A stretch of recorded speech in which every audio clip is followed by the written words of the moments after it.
Last week I shared about my friend's untimely, tragic death. Thank you all for the outpouring of love you sent my way. Our community and his family will be getting together to celebrate his life.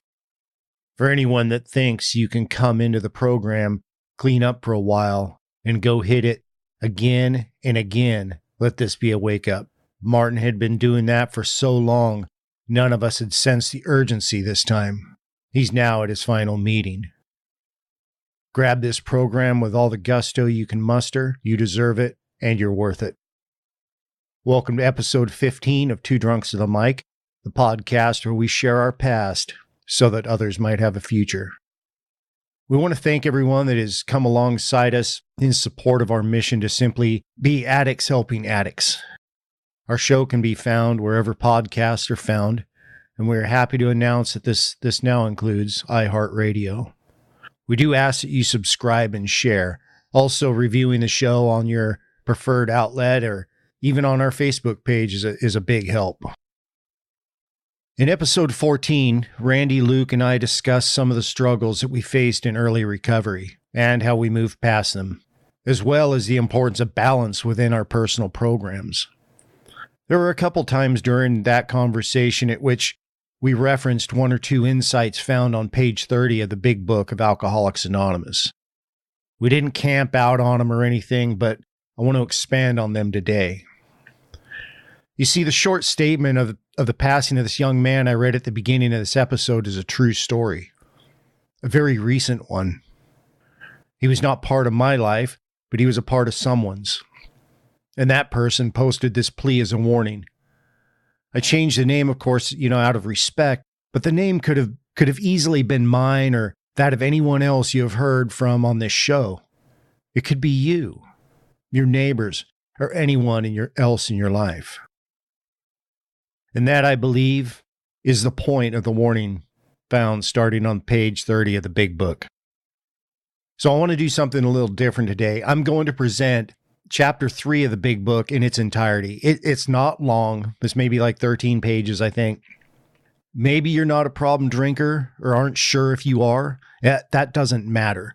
For the sake of this exercise, go into this with an open mind and maybe try to replace any mention of alcohol with something you've struggled with in your life.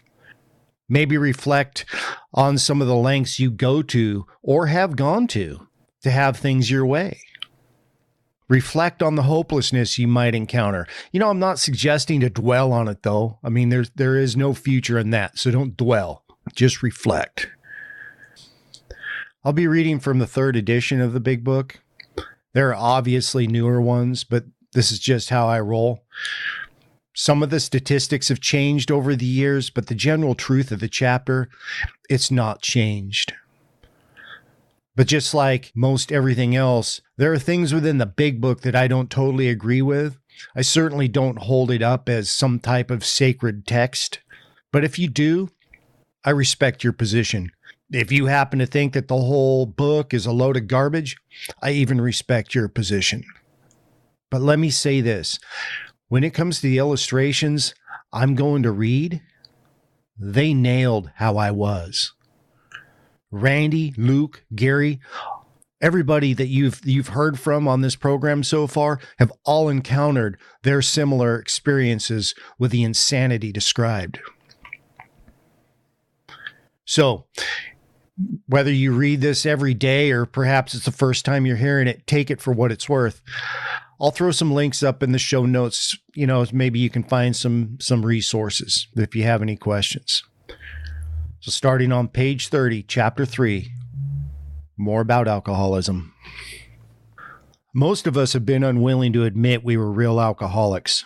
No person likes to think he is bodily and mentally different from his fellows. Therefore, it is not surprising that our drinking careers have been characterized by countless vain attempts to prove we could drink like other people. The idea that somehow, someday, he will control and enjoy his drinking is the great obsession of every abnormal drinker. The persistence of this illusion is astonishing. Many pursue it into the gates of insanity or death. We learned that we had to fully concede to our innermost selves that we were alcoholics. This is the first step in recovery. The delusion that we were like other people or presently may be has to be smashed. We alcoholics are men and women who have lost the ability to control our drinking.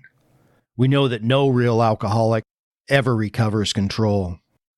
All of us felt at times that we were regaining control, but such intervals, usually brief, were inevitably followed by still less control, which led in time to pitiful and incomprehensible demoralization. We are convinced to a man that alcoholics of our type are in the grip of progressive illness. Over any considerable period, we get worse, never better.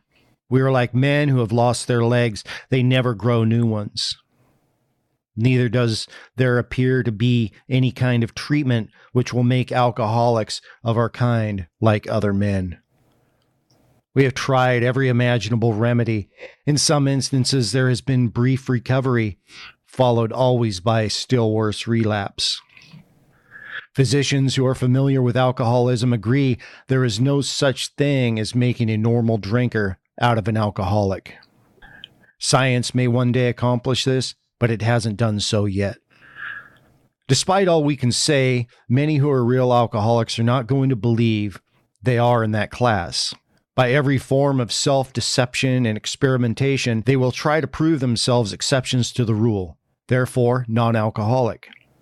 If anyone who is showing inability to control his drinking can do the right about face and drink like a gentleman, our hats are off to him. Heaven knows we have tried hard enough and long enough to drink like other people. Here are some of the methods we have tried. Drinking beer only. Limiting the number of drinks. Never drinking alone. Never drinking in the morning. Drinking only at home. Never having it in the house. Never drinking during business hours. Drinking only at parties. Switching from scotch to brandy. Drinking only natural wines, agreeing to resign if ever drunk on the job. Taking a trip. Not taking a trip. Swearing off forever with and without a solemn oath. Taking more physical exercise. Reading inspirational books. Going to health farms and sanitariums. Accepting voluntary commitment to asylums. We could increase the list ad infinitum. We do not like to pronounce any individual as alcoholic, but you can quickly diagnose yourself. Step over to the nearest bar room and try some controlled drinking. Try to drink and stop abruptly. Try it more than once. It will not take long for you to decide if you are honest with yourself about it. It may be worth a bad case of jitters if you get a full knowledge of your condition. Though there is no way of proving it, we believe that early in our drinking careers, most of us could have stopped drinking. But the difficulty is that few alcoholics have enough desire to stop while there is yet time. We have heard of a few instances where people who showed definite signs of alcoholism were able to stop for a long period because of overpowering desire to do so. Here is one. A man of 30 was doing a great deal of spree drinking. He was very nervous in the morning after these bouts and quieted himself with more liquor. He was ambitious to succeed in business, but saw that he could get nowhere if he drank at all. Once he started, he had no control whatever. He made up his mind that until he had been successful in business and had retired, he would not touch another drop. An exceptional man. He remained bone dry for 25 years and retired at the age of 55 after a successful and happy business career. Then he fell victim to a belief which practically every alcoholic has, that his long period of sobriety and self-discipline had qualified him to drink as other men. Out came his carpet slippers and a bottle. In 2 months he was in a hospital, puzzled and humiliated. He tried to regulate his drinking for a while, making several trips to the hospital meantime. Then, gathering all his forces, he attempted to stop altogether and found he could not. Every means of solving his problem which money could buy was at his disposal. Every attempt failed. Though a robust man at retirement, he went to pieces quickly and was dead within 4 years. This case contains a powerful lesson. Most of us have believed that if we remained sober for a long stretch, we could thereafter drink normally. But here's a man who, at 55 years, found he was just where he had left off at 30. We have seen the truth demonstrated again and again. Once an alcoholic, always an alcoholic. Commencing to drink after a period of sobriety, we are in a short time as bad as ever. If we are planning to stop drinking, there must be no reservation of any kind, nor any lurking notion that someday we will be immune to alcohol. Young people may be encouraged by this man's experience to think that they can stop, as he did, on their own willpower. We doubt if many of them can do it, because none will really want to stop, and hardly one of them, because of the peculiar mental twist already acquired, will find he can win out. Several of our crowd, men of 30 or less, had been drinking only a few years, but they found themselves as helpless as those who had been drinking 20 years. To be gravely affected, one does not necessarily have to drink a long time nor take the quantities some of us have. This is particularly true for women. Potential female alcoholics often turn into the real thing and are gone beyond recall in a few years. Certain drinkers, who would be greatly insulted if called alcoholics, are astonished at their inability to stop. We who are familiar with the symptoms see large numbers of potential alcoholics among young people everywhere, but try and get them to see it. As we look back, we feel we had gone on drinking many years beyond the point where we could quit on our own willpower. If anyone questions whether he has entered this dangerous area, let him try leaving liquor alone for 1 year. If he is a real alcoholic and very far advanced, there is scant chance of success. In the early days of our drinking, we occasionally remained sober for a year or more, becoming serious drinkers again later. Though you may be able to stop for a considerable period, you may yet be a potential alcoholic. We think few to whom this book will appeal can stay dry anything like a year. Some will be drunk the day after making their resolutions, most of them within a few weeks. For those who are unable to drink moderately, the question is how to stop altogether. We are assuming, of course, that the reader desires to stop. Whether such a person can quit upon a non-spiritual basis depends upon the extent to which he has already lost the power to choose whether he will drink or not. Many of us felt that we had plenty of character. There was a tremendous urge to cease forever, yet we found it impossible. This is the baffling feature of alcoholism as we know it. This utter inability to leave it alone, no matter how great the necessity or the wish. How then shall we help our readers determine to their own satisfaction whether they are one of us? The experiment of quitting for a period of time will be helpful, but we think we can render an even greater service to alcoholic sufferers than perhaps to the medical fraternity. So we shall describe some of the mental states that precede a relapse into drinking, for obviously this is the crux of the problem. What sort of thinking dominates an alcoholic who repeats time after time the desperate experiment of the first drink? Friends who have reasoned with him after a spree which has brought him to the point of divorce or bankruptcy are mystified when he walks directly into a saloon. Why does he? Of what is he thinking? Our first example is a friend we shall call Jim. This man has a charming wife and family. He inherited a lucrative automobile agency. He had a commendable World War record. He is a good salesman, and everybody likes him. He is an intelligent man, normal so far as we can see, except for a nervous disposition. He did no drinking until he was 35.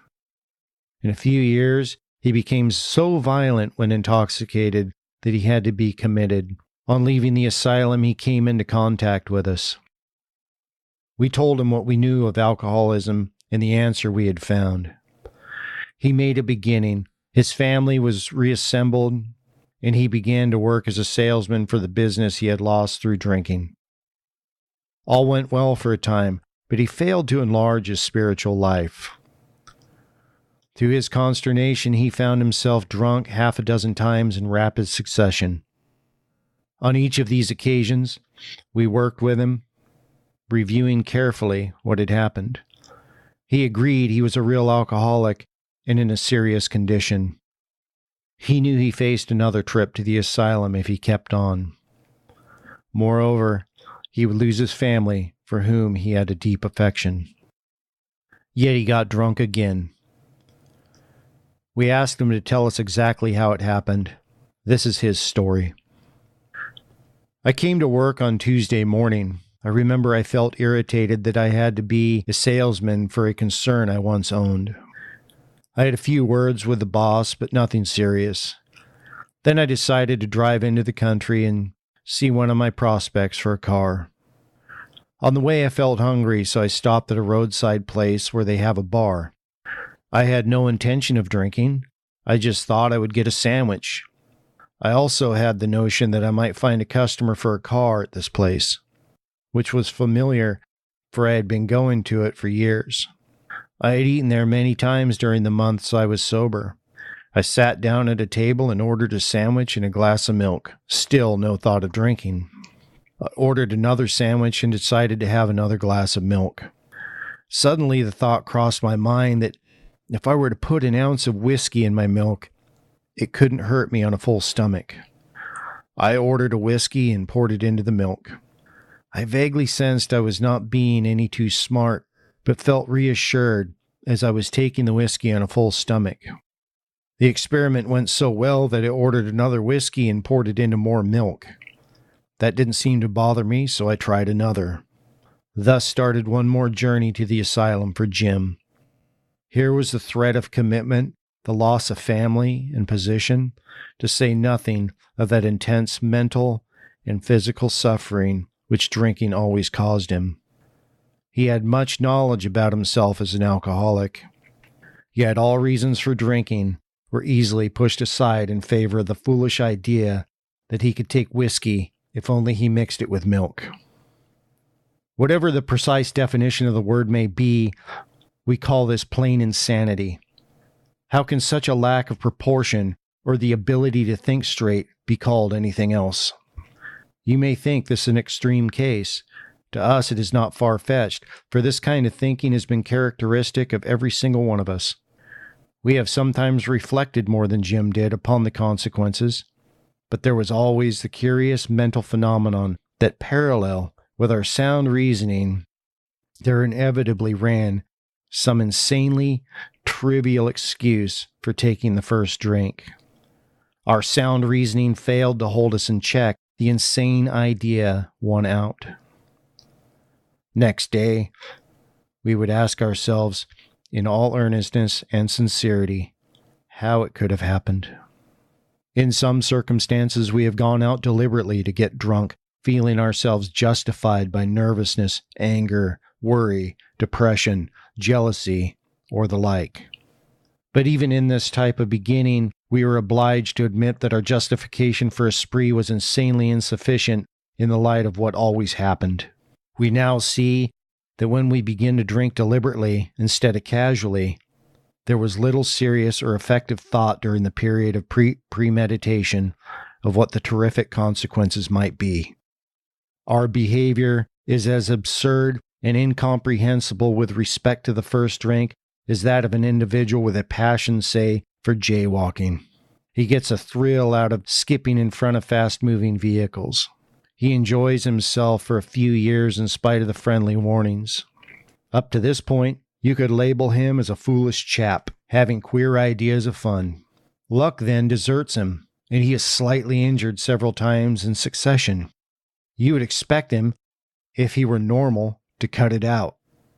Presently, he is hit again, and this time has a fractured skull.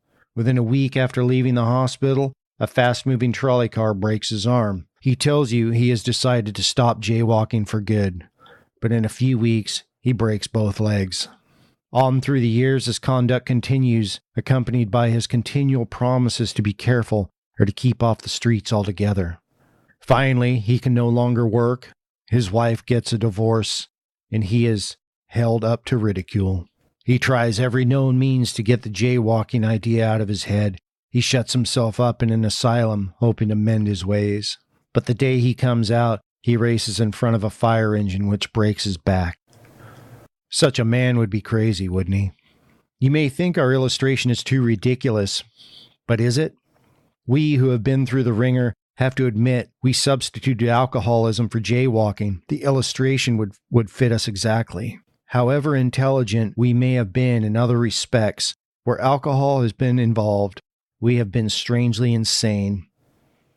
It's strong language, but isn't it true? Some of you are thinking, yes, what you tell us is true, but it doesn't fully apply. We admit we have some of these symptoms, but we've not gone to the extremes you fellows did, nor are we likely to, for we understand ourselves so well after what you have told us that such things cannot happen again. We have not lost everything in life through drinking, and we certainly do not intend to. Thanks for the information. That may be true of certain non-alcoholic people who, though drinking foolishly and heavily at the present time, are able to stop or moderate because their brains and bodies have not been damaged as ours were. But the actual or potential alcoholic, with hardly an exception, will be absolutely unable to stop drinking on the basis of self-knowledge.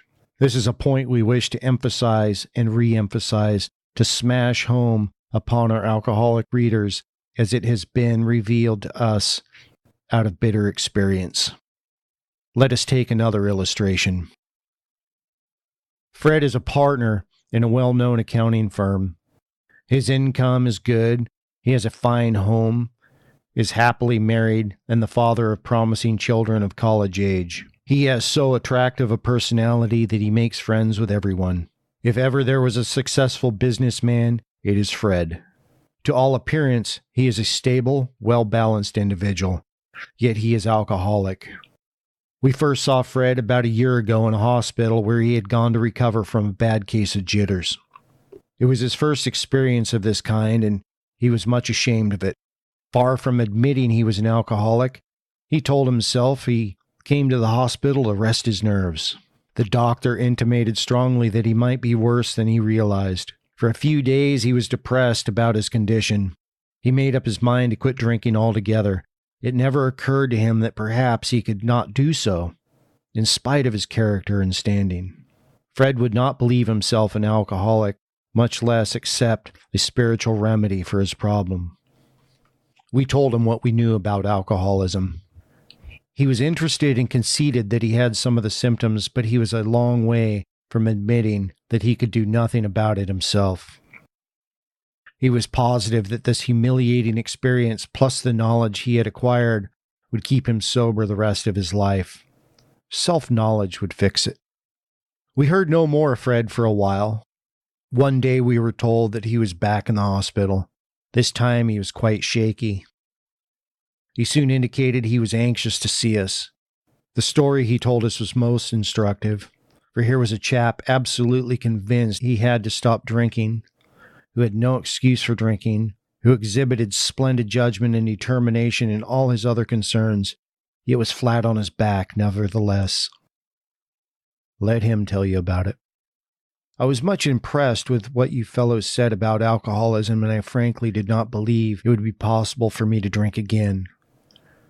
I rather appreciated your ideas about the subtle insanity which precedes the first drink, but I was confident it could not happen to me after what I had learned.